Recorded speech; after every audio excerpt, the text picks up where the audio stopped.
Delhi crime branch ने फर्जी cancer की दवाओं की तस्करी करने वाले एक नेटवर्क को ध्वस्त किया है। एक डॉक्टर को भी गिरफ्तार किया। इसमें गिरफ्तार आरोपी डॉक्टर का नाम मनीष शर्मा है।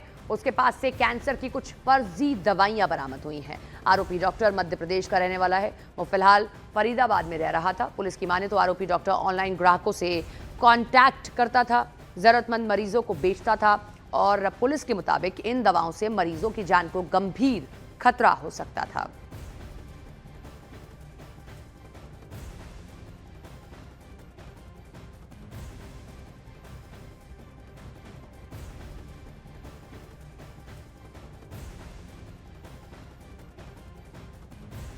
हमारे सहयोगी दीपक हमारे साथ जुड़ रहे हैं, उनका रुख करते हैं। दीपक, बहुत हैरानी की बात है, डॉक्टर ही इस पूरे के फर्जीवाड़े में जुड़ा हुआ है, कैसे पहचान हुई? और अकेला या और भी लोग? देखिए, ये नेटवर्क काफी बड़ा होगा और जिस तरह से कैंसर की जो दवाइयां हैं उनको लेकर ये काफी सजग था। इसने अपना नेटवर्क बनाया हुआ था और इन फर्जी मिलावटी दवाइयों को यहाँ पर कैंसर की बताकर भेज रहा था। क्राइम ब्रांच को बड़ा इनपुट मिला था क्योंकि आरोपी जो है मूल रूप से मध्य प्रदेश के भिंड का रहने वाला है और फिलहाल वर्तमान में फरीदाबाद हरियाणा में रह रहा था और यहाँ से दिल्ली समेत कई राज्यों में ये सप्लाई कर रहा था। और ऐसी महंगी दवाइयां जो बिल्कुल मिलती थी लेकिन जीवन रक्षक के नाम पर इन्हें बेच रहा था। क्राइम ब्रांच का कहना है कि इसके पूरे नेटवर्क का यहाँ पर पता लगाया जा रहा है। भवानी भी हमारे साथ जुड़े हुए हैं, उनका भी रुख कर लेते हैं दीपक। भवानी, क्योंकि राजस्थान से भी कनेक्शन सामने आया है, क्या कनेक्शन है, कैसे भांडाफोड़ हुआ?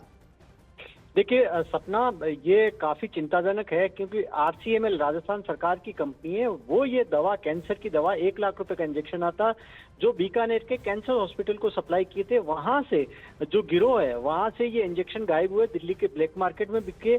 फिर इन जो दवाएं हैं इनमें से दवाएं निकाली गई वो इंजेक्शन से और उसके बाद में उसके अंदर मिलावट करके मार्केट में बेचा गया। जर्मनी की लैब से जांच कराया तो पता कि इसमें हानिकारक बैक्टीरिया थे, यानी कि ये दवा नकली थी। और अगर ये दवा मरीजों को जो लगाई जा रही थी, जो दिल्ली के अंदर जो माफिया है, रैकेट है, वो इसके कुछ मात्रा उस दवा की लेते और उसके बाद में मिलावट करते उसके अंदर और उसको मार्केट में सप्लाई की जा रही थी। यानी कैंसर के मरीजों को देश भर में कम से कम दिल्ली में लग रही थी और ये दवा बेहद हानिकारक। एक चीज बताएं, आपने बड़ी महत्वपूर्ण जानकारी दी कि सरकारी जगह है वहां से ली इन्होंने इंजेक्शन को, फिर वो दवा निकाल के दूसरा इन्होंने अपनी फर्जी वाली डाली। लेकिन ये बिना लूप होल के सिस्टम में नहीं हो सकता है, इसने किसी से तो साठगांठ की होगी, यानी कि कोई सिस्टम के अंदर का आदमी भी है। क्या ऐसे इंजेक्शन किसी को प्रोवाइड करा दिए जाते हैं या पूरा लिखा जाता है बाकायदा, कहां जा रहा है, किसको जा रहा है, कैसे जा रहा है?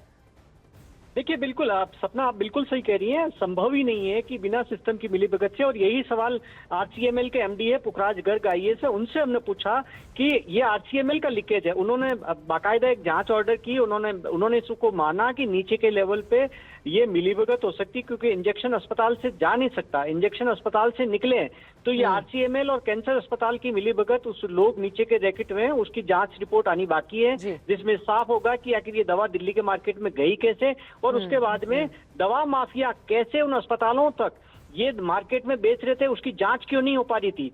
तो अब ये काफी हाई रिस्क है और इससे आप मरीजों की जान जा सकती है। जी, तो ऐसे डॉक्टर्स भी हैं जो जान बचाने से ज्यादा जान लेने में विश्वास रखते हैं। बहुत शुक्रिया आप दोनों का तमाम जानकारी के लिए।